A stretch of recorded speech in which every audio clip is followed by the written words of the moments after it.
नीट पेपरफुटीचं प्रकरण सध्या खूप चर्चेत आहे. या पेपरफुटीमुळं लाखो विद्यार्थ्यांचं भविष्य टांगणीला लागलंय. सध्याच्या पेपरफुटीच्या प्रकरणामुळं 23 जानेवारी 2025 रोजी TET पेपरफुटी प्रकरणी मुरगुड पोलीस ठाण्यात दाखल झालेल्या गुन्ह्याची चर्चा सुरू झाली आहे. या गुन्ह्यात आत्तापर्यंत 17 संशयितांवर गुन्हे दाखल करण्यात आलेत.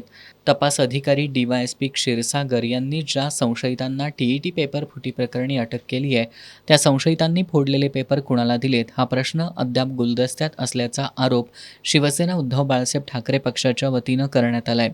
पोलीस अधिकाऱ्यांनी केलेल्या तपासावेळी सेट पेपर फोडल्याचं निष्पन्न झालं असलं तरी फोडलेले पेपर कुणाला देण्यात आलेत याचा खुलासा का केला जात नाही असा सवाल उपस्थित करत पोलीस उपअधीक्षक सुजितकुमार क्षीरसागर आणि त्यांच्या सहकाऱ्यांनी केलेला तपास संशयास्पद असल्याचा आरोप शिवसेना उद्धव बाळासाहेब ठाकरे पक्षानं केलाय.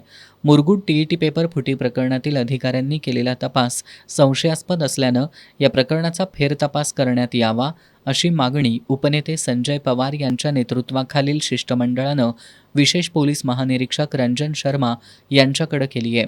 यावेळी सहसंपर्क प्रमुख विजय देवणे, शहर प्रमुख मंजित माने, अवधूत साळोखे, विराज पाटील, उदय सुतार, महादेव कुकडे, युवराज खंडागळे, भीमराव पाटील, प्रसाद कुलकर्णी, दिलीप देसाई, दीपक गौड, गोविंद वाघमारे, भरत आमते यांच्यासह शिवसैनिक उपस्थित होते.